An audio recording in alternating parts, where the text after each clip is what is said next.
আসসালামু আলাইকুম। আজকের রেসিপি হচ্ছে ফিরনি। আমি যেভাবে বাসায় একদম অল্প উপকরণ দিয়ে ঘরোয়াভাবে ফিরনিটা রান্না করে থাকি, সেই রেসিপিটা আপনাদের সাথে শেয়ার করব।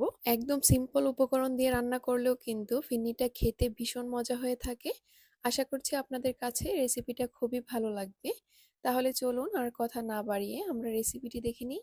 এখানে একটা পাতিলের মধ্যে আমি নিয়ে নিচ্ছি 2 লিটার পরিমাণ লিকুইড গরুর দুধ। তারপর চুলাটা অন করে দুধটাকে একটু জাল করে নিচ্ছি। অবশ্যই কিন্তু দুধটাকে নেড়ে চেড়ে জাল করে নিতে হবে, তা না হলে কিন্তু নিচের সাইড দিয়ে দুধটা লেগে যেতে পারে, তখন কিন্তু ফিরনি আর খেতে ভালো লাগবে না। তো নেড়ে চেড়ে কিছুক্ষণ জাল করে নেওয়ার পর যখন দুধটা ভালো করে একটু গরম হয়ে গেছে, তখন এখানে আমি দিয়ে দিচ্ছি হাফ কাপ পরিমাণ পোলাওয়ের চাল। এখানে আমি চিনি গুঁড়া পোলাওয়ের চালটা দিচ্ছি, তবে আপনারা চাইলে এখানে যে কোনো সুগন্ধি পোলাওয়ের চালটাই দিতে পারেন। তো চালগুলোকে আমি আগে থেকে খুব ভালো করে ধুয়ে 10 মিনিটের মতো পানিতে ভিজিয়ে রেখেছিলাম। এতে করে চালগুলো দ্রুত সেদ্ধ হবে, ফিরনি রান্নাতে সময়টাও কম লাগবে। মিষ্টি খাবারে স্বাদের ব্যালেন্সের জন্য আমি এখানে একদম সামান্য একটু লবণও দিয়ে দিয়েছি। তারপরে এখানে দিয়ে দিচ্ছি দুটো তেজপাতা আর সেই সাথে দিয়ে দিচ্ছি দুটো মুখ ফাটানো এলাচ। এবার খুব ভালো করে নেড়ে চেড়ে চালগুলোকে সেদ্ধ করে নিব। তো কিছুক্ষণ জাল করে নেওয়ার পর কিন্তু চালগুলো সেদ্ধ হয়ে গেছে। এবার আমি একটু চেক করে নিচ্ছি চালগুলো কতটুকু সেদ্ধ হয়েছে।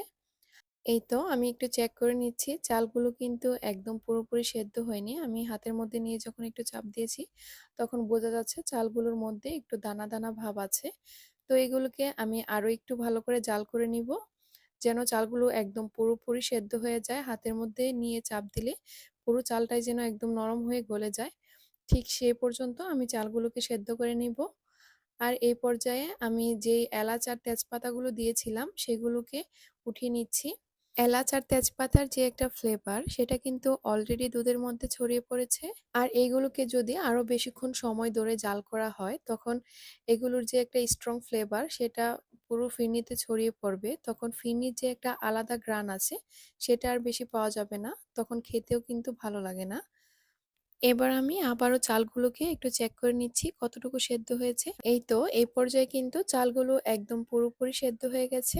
হাতের মধ্যে নিয়ে হালকা করে একটু চাপ দেওয়ার পরই কিন্তু পুরো চালগুলো একদম গলে যাচ্ছে। ফিরনি রান্নার সময় চালগুলো একদম পুরোপুরি সেদ্ধ হওয়ার পরই কিন্তু চিনিটা দিতে হবে, তা না হলে কিন্তু আপনি যদি চিনিটা আগে দিয়ে দেন, তখন চালগুলো সেদ্ধ হতে অনেক বেশি সময় লেগে যাবে।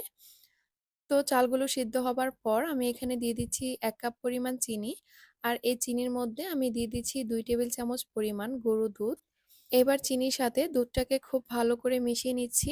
এভাবে করে দুধ আর চিনিটা একসাথে মিশিয়ে দেওয়ার কারণ হচ্ছে, ফিরনিতে দেওয়ার পর গরুর দুধের যে একটা জমাট বেঁধে যাওয়ার ভয় থাকে, সেই ভয়টা আর থাকবে না, এবং সেই সাথে ফিরনির স্বাদটাও কিন্তু অনেক বেশি বেড়ে যায়। দুধ আর চিনির মিশ্রণটা দেওয়ার পর খুব ভালোভাবে আবারও নেড়েচেড়ে মিশিয়ে নিচ্ছি।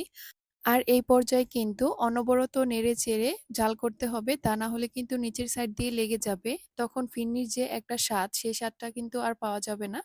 তো দুধ আর চিনির মিশ্রণটা মিশিয়ে নেওয়ার পর এবার একটা ডাল ঘুটনির সাহায্যে আমি একটু গুটে নিচ্ছি, যাতে করে ফিরনির যে সেদ্ধ হওয়া চালগুলো আছে সেগুলো একটু আধা ভাঙ্গা হয়ে যায়।